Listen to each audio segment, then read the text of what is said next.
This broadcast is brought to you by Colby Brooks with Century 21 Right Pace Real Estate and buyfrombrooks.com. Let Colby Brooks handle all of your real estate needs.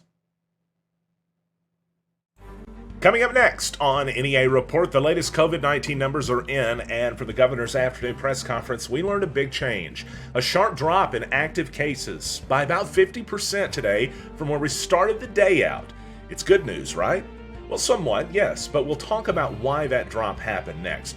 Plus a $5,000 reward being offered in a gun theft case we brought to you earlier this week. Some new video to show you tonight on NEA Report.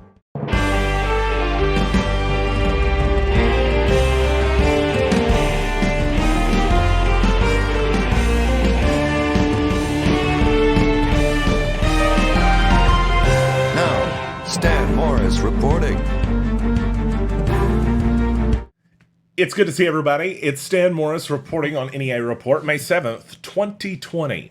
And we're looking at numbers today that have changed dramatically since we came to you last, because the number of active cases in Arkansas has dropped in half. 710. It was over 1,400 when we sent the email out this morning.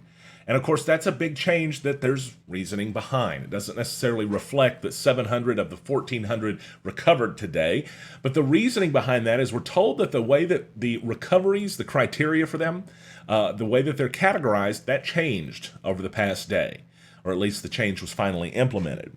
We know it's changed once before, and that was supposed to be related to how recently that the Department of Health had made contact with an active patient. Sometimes they couldn't get in touch with them after they got better, evidently, and there was issues taking them off the active list. Well, they've revised that once again, and now it's down significantly, obviously, which has got to be good news for Arkansas Governor Asa Hutchinson as we move in to the world reopening, but Arkansas never really having closed. It was one of the few states that did not issue a mandatory shelter-in-place order, and numbers like these obviously will reinforce the governor's decision to do that. At the same time, it makes you wonder, is a lot about to change, or is this the worst it could get with us basically not having done a whole lot different, except for shut down a lot of businesses and put a lot of people on financial hardship too. The economic ramifications of this will probably be felt for a very long time, with unemployment numbers today reaching and surpassing Great Depression levels, we're told, according to a Fox Business report of over 20%. 33 million in 7 weeks have lost their job in America. Incredible numbers. At the same time, we're seeing the nationwide death count at 75,000. So it is something that has affected many lives. About 190,000 have recovered, and about 1.2 million in the United States have had a COVID-19 positive case to date. We'll keep following these numbers, but as the numbers continue into the next week, we'll want to see closely what they do, because with the active cases at this point, as our world begins to reopen, everybody will want to see what happens next.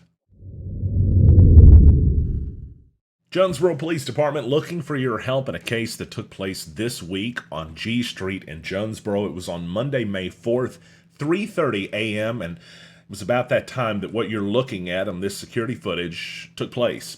It was when 3 unidentified suspects broke into G Street Pawn Shop at the 1100 block of South G Street, pushed a window air conditioning unit out, made entry into the building, and stole a number of guns. Police responded, and as police were responding, they were able to recover some of the guns that were dropped by the suspects, but not all of them. I believe at last check, there were 10 guns that the authorities said that were unaccounted for by the pawn shop. So that's possibly 10 guns that are going to be stolen and used in crimes. And that's something that we're hoping the public can help prevent. Here's a good reason for someone in the public to help. A $5,000 reward. It's being offered by ATF New Orleans, half of it from them anyway, the other half coming from the National Shooting Sports Foundation. That combined reward will then have some more added to it from Crime Stoppers of Jonesboro. All you got to do to make over $5,000 is, if you know who did this, tell the authorities. Simple as that. You can call Crime Stoppers to make the tip, but anyone with the information about this is also asked to call 888-ATF-TIPS, or just call JPD if you want to, right? If you know who did this, obviously authorities are going to want to know to the degree that they'll get you in touch with who you need to talk to if you don't have the right number. You can submit those tips online as well, but The main thing is JPD is hoping to find these guns before they find them in the hands of criminals and having been used in crimes. Guns that are stolen are the ones that are then later on used in more serious crimes, and you don't want to see that happen. That's one of the reasons why that authorities are trying to get information about this, and if you can help them out in any way, again, we hope you'll call police and maybe make some money in the process.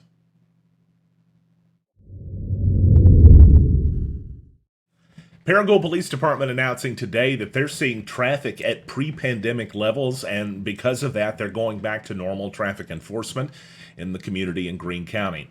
It was mentioned that early on, because of the COVID-19 pandemic concerns, the department took a pro-health stance when conducting everyday operations, but they said with everything that's taken place and the changes, it does appear that it's time for business to return back to normal. Thus, they said, due to the close proximity of the public that has to occur with fingerprinting or VIN verifications or other tasks, it says they hope that folks take safety precautions doing that. Keep in mind, folks are not supposed to necessarily be ignoring all precautions, and safety social distancing measures should still be observed when possible.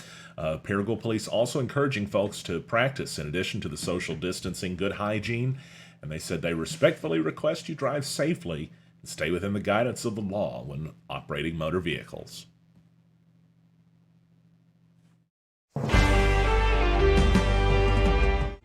It's always an honor when you spend a little time with us on NEA Report, so thanks for doing that tonight. If you think we did a decent enough job, we would really appreciate you clicking like or share right about now. Become a follower or a subscriber on YouTube and become a supporter for 99 cents a month. Exclusive content there. I'm Stan Morris, and you're up to date from NEA Report. Have a good one.